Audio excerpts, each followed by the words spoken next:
Hello friends, coriander rice செய்கிறதுக்கு தேவையான பொருட்கள் என்னென்னு பார்க்கலாம் வாங்க. அதுக்கு பாசுமதி ரைஸ் 1 கப் எடுத்து 2 டம்ளர் தேங்காய் பால் ஊற்றி வேக வச்சு ஆற வச்சு வச்சுருக்கேன். அதில் 2 பச்சை மிளகாய் போட்டிருக்கேன், 4-5 பூண்டு போட்டு வேக வச்சு ஆற வச்சு வச்சுருக்கேன். தேவையான சாமான்கள் அதுக்கு தாளிக்கிறதுக்கு முந்திரி பருப்பு, ஒரு பிரிஞ்சி இலை, ஒரு ஸ்டார் மொக்கு, ஒரு 2-3 கிராம்பு, ஒரு பட்டை. அரைக்கிறதுக்கு 2 பச்சை மிளகாய், கொஞ்சம் இஞ்சி, தேவையான அளவு கொரியாண்டர்.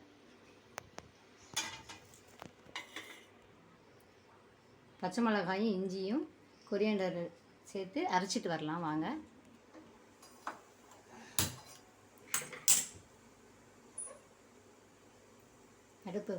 ஸ்டவ் பற்ற வச்சுட்டேன். இப்போ ஒரு கடாயில் தேவையான அளவு எண்ணெயும் நெய்யும் சேர்த்துருக்கிறேன்.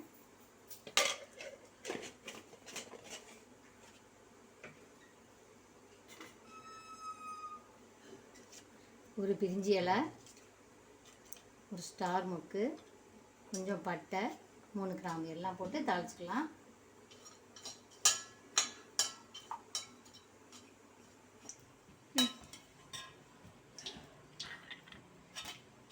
மசாலா பொருட்கள்லாம் ரோஸ்ட் ஆகிடுச்சு. இப்போது முந்திரி சேர்த்துக்கலாம்.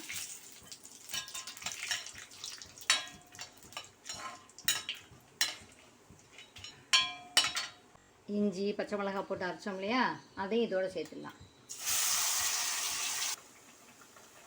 ஒரு கையளவு பட்டாணி வேக வச்சு வச்சுருக்கேன். நீங்கள் ஃப்ரெஷ் பட்டாணி கிடச்சா கூட சேர்த்துக்கலாம், அதையும் சேர்த்துக்கலாம்.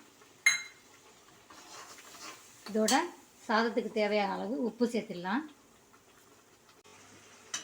நல்லா எண்ணெய் பிரிய வதங்கிடுச்சு பாருங்கள். இப்போது இந்த சாதத்தை எல்லாம் இதில் சேர்த்துடலாம். நல்லா கலந்து விட்டுக்கோங்க.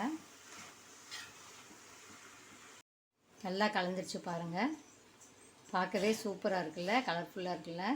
இதோட இப்போ நல்லா கலந்ததில் ஒரு எலுமிச்சம்பழம் மட்டும் பிழிஞ்சிடலாம். அடுப்பு ஆஃப் பண்ணிடலாம். ஆஃப் பண்ணிவிட்டு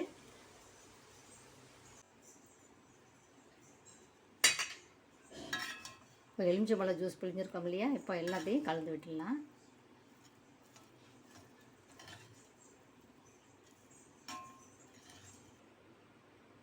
உங்கள் வீட்லேயும் இந்த மாதிரி ரைஸ் பண்ணி என்ஜாய் பண்ணுங்கள் ஃப்ரெண்ட்ஸ்.